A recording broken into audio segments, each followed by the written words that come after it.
अगर आप थाईलैंड घूमने आ रहे हैं और आप फुकेट जाते हैं तो यहाँ से आप ट्रिप ले सकते हैं मल्टीपल आइलैंड्स का। उसमें एक फ़ेमस है फीफी आइलैंड टूर। ये आप पहले से बुक कर सकते हैं। कहाँ से बुक करना है? जब आप पेटोंग बीच पे घूम रहे हैं या फुकेट में हैं तो वहाँ मल्टीपल आपको छोटी छोटी जगह शॉप्स दिखेंगे जहाँ पे आप इसकी बुकिंग कर सकते हैं। वहाँ थोड़ा सा नेगोशिएशन भी शायद होता होगा। लगभग 7,000 रुपये पर एडल्ट पर्सन में आप इसकी बुकिंग कर सकते हैं। तो हमने ये 2 दिन पहले हमने पहुँचते वहाँ शाम में घूमते हुए हमने बुकिंग कर ली, क्योंकि नेक्स्ट डे हमारा प्लान कुछ और था और हम तीसरे दिन पहुँच गए। इस टूर के साथ पहुंचने के लिए उन्होंने क्या किया, जो भी उनकी गाड़ी थी वो हमें हमारे होटल से पिकअप करके ले गए, जो शहर के बाहर था। उसको कवर करते हुए एक छोटे वैन में हम लोग को साथ में ले गए और वहाँ से ले गए वो रसड़ा पायर। तो रसड़ा पायर जो है ये वो जगह है जहाँ से ये सारे फेरीज़ जो हैं यहाँ से स्टार्ट होते हैं इस ट्रिप के लिए। तो वहाँ जाने से पहले वो हमें कई इंस्ट्रक्शन देते हैं कि ये आइलैंड हम जाएंगे, आप बोट के पीछे बैठिए, वहाँ पे थोड़ा हिलना डुलना कम होगा। कोई अगर प्रेग्नेंट है या फिर किसी को कोई बहुत ज़्यादा बीमार है तो वो लोग इस ट्रिप को अवॉइड करें। फिर वो एडवाइस करेंगे अपने फ़ोन को पानी से बचाने के लिए आप फ़ोन के कवर्स ले सकते हैं। वो वहाँ पर आपको थोड़े महंगे मिलेंगे उस जगह पर, लेकिन आप पहले से भी अपना ट्रिप प्लान कर रहे हैं तो उसको आप अपने साथ ले आ सकते हैं, जो अपने ट्रैवलिंग किट में आपके साथ हो, ताकि पानी से अपने फ़ोन को आप बचा सकें। क्योंकि यहाँ बहुत ही सुंदर सुंदर जगह आपको मिलेंगे फ़ोटोज़ खींचने के लिए, अपने वीडियोज़ को रिकॉर्ड करने के लिए, जो आपकी मेमोरी में रहेंगे। तो इसीलिए अपना फ़ोन और उसका कवर पहले से आप ले जाएं।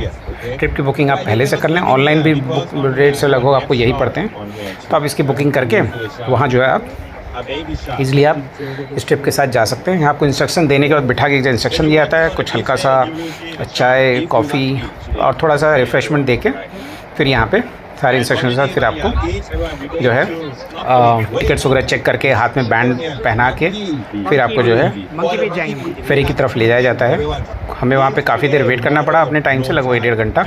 उसके बाद हमारा टर्न है, क्योंकि शायद एक के बाद फेरी वहाँ से शायद निकलती या फिर उनके नंबर्स पे शायद रिस्ट्रिक्शन हो। तो इस तरह से करते हुए हम लोग अपने ट्रिप पे निकले।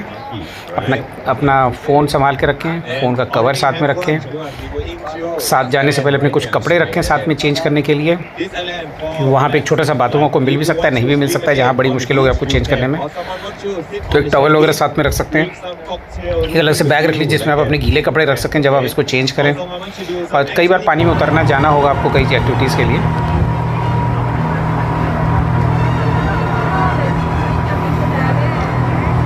तो इस तरह से हम अपने फेरी में बैठ के हम निकल पड़े और पहला स्टॉप वो ले गए हमें वाइकिंग केव के पास। तो यहाँ का रेस्टोरेशन हो रहा था, आप देख रहे हैं कई जगह सपोर्ट वगैरह डालेंगे, ये बहुत एरिया डैमेज हो रहा था। ये स्टेलेक्टाइट या स्टेलेग्माइट के जैसे कुछ बने हुए जैसे स्ट्रक्चर जो होते वीक हैं, जो बार बार गिरने लगते हैं, टूटने लगते हैं, तो इनको सपोर्ट दे के रखा गया है।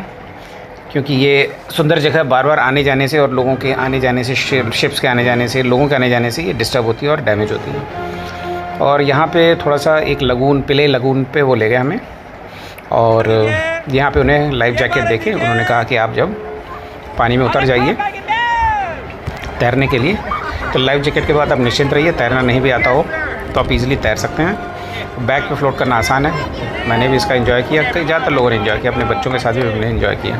तो बच्चे इसको काफ़ी एंजॉय करते हैं, पानी में घुसना, जाना, देखना। और ये सब एक्टिविटी आपके अपने कॉस्ट में ऑलरेडी ट्रिप के कॉस्ट में इंक्लूडेड है। तो यहाँ कई सारे देशों से लोग आए हुए थे, कई यूरोपियन कंट्री से भी लोग आए हुए थे और कई आसपास के चाइना से, इन सब जगहों से भी लोग वहाँ पे आए हुए थे, ईरान से, कई जगहों से लोग यहाँ आए हुए थे। तो यहाँ पानी बहुत साफ़ है, तैरने आपको मज़ा आएगा, कंफर्टेबल टेम्परेचर होगा, हल्की सी गर्मी होगी और पानी में आपको अच्छा लगेगा।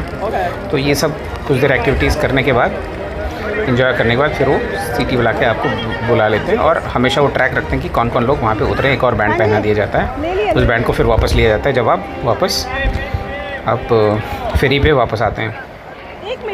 फ्लोट करने में आपको बड़ा मज़ा आएगा और सेफ़ है ये जगह, वो लोग नज़र रखते हैं। और फिर आगे फिर वो हमें ले गए एक और जगह पे जो था माया बे। तो वहाँ उन्होंने कर दिया और ये पेड़ों की जगह में से होते हुए लकड़ी के रास्ते बने हुए थे, इस पे से होते हुए हम लोग पहुँच गए, इस लंबे रास्ते से होते हुए वॉक करते हुए। उसके बाद ये पहुँच रहे हैं, यहाँ देखिए इंडिकेटर लगा हुआ है माया बे और कई सारी चीज़ों का। तो यहाँ पहुँचे जो बड़ा ही सुंदर है, लेकिन यहाँ पे पानी में जाना मना है, क्योंकि यहाँ कहा जाता है कि यहाँ शार्क्स हैं। तो अगर पानी में कोई भी जाता हुआ दिखाई देता है तो बड़ी दूर से बड़े ही इंटरेस्टिंग तरीके से अनाउंसमेंट किया जाता है, इस रंग के शर्ट वाले, या बहुत अंदर दिखने वाले, या ये सेक्सी लेडी, या फिर हैंडसम मैन, या फिर in this colour shirt please come out of the water. तो ये चीज़ें इंस्ट्रक्शन बार बार दी जाती है। तो पानी में जाना आपके लिए मना है, तो आप पानी के बाहर ही रहिए, फ़ोटो खिंचवाइए। और पास में कुछ चट्टान है जिनकी छाया में आप बैठ सकते हैं। कई लोग वहाँ रिलैक्स कर रहे थे, फ़ोटो शूट करवा रहे थे, वीडियोज़ आप बना सकते हैं। और ये सब देखने करने के बाद आप टॉयलेट वगैरह भी है यहाँ पे, तो पानी वगैरह पीने का भी इंतज़ाम है। कुछ खाने पीने के लिए भी थोड़ी बहुत चीज़ें मिल जाती हैं, वो आप ख़रीदिए, खाइए। और फिर यहाँ से वो हमें समेटते हुए सुंदर सी जगह से, माया वे, जो सच में बहुत सुंदर है। जब यहाँ आए तो इसे ज़रूर आएँ। कई बार ये कई सालों के लिए बंद कर दिया जाता है, कुछ महीनों के लिए बंद कर दिया जाता है, जब यहाँ लगता है कि यहाँ डैमेज ज़्यादा हो रहा है या टूरिस्ट ज़्यादा पहुँच रहे हैं। तो ये जगह जब आपके लिए खुली हो तो इस समय यहाँ ज़रूर आना चाहिए आपको। अपने ट्रिप में देखिए, ये ज़रूर ये जगह शामिल हो। तो माया बे है ये, जिसे आप ज़रूर अपने ट्रिप में शामिल रखें। रेत पे चलते हुए आपको थोड़ा समय बिताने में इस छाया में बहुत ही अच्छा लगेगा।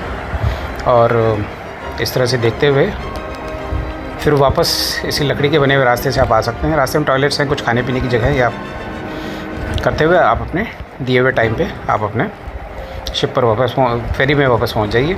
देखिए कितना सुंदर, कितना क्लीन पानी है। इतने सारे फेरीज़ यहाँ खड़े हैं।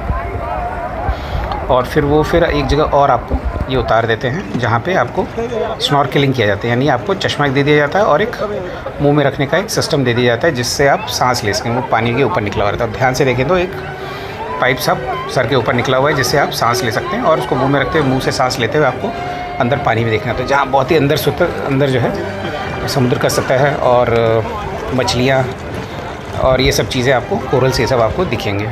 तो ये हमारे बच्चे बहुत एंजॉय कर रहे थे, बार बार पानी में घुसना चाह रहे थे, उन्हें कंट्रोल करना भी मुश्किल हो रहा था। और फिर वो हमें एक जगह फिर ले गए, इस जगह उतार के, जहाँ पे थोड़ा दूर चलते हुए लंच का टाइम हो गया था। और लंच में उन्होंने वेजिटेरियन ऑप्शंस भी रखे थे, क्योंकि यहाँ फ्रीक्वेंटली इंडियन टूरिस्ट आते हैं। तो लंच किया हमने, और उसके बाद फिर हमने इस साफ़ पानी में, जहाँ हमें जगह दी थी, वहाँ घुसे, उसे एंजॉय किया। और फिर ये फेरी में होते हुए फिर हम पहुँचे अपने अगले डेस्टिनेशन की तरह, जो कि फीफी डॉन आइलैंड की तरफ है। तो ये आइलैंड की तरफ जाते हुए भी रास्ते में आपको बहुत सुंदर नज़ारे देखने के लिए मिलेंगे, फ़ोटोज़ वीडियोज़ मिलेंगे। कई जगह बहुत तेज़ी से भी शिप को चलाया जाता है, लोगों को एक थ्रिल देने के लिए। ये मंकी बीच है, और खैर यहाँ उतारा नहीं गया। और फिर यहाँ से आगे फिर हमें ले गए अपने डेस्टिनेशन फीफी डॉन की तरफ।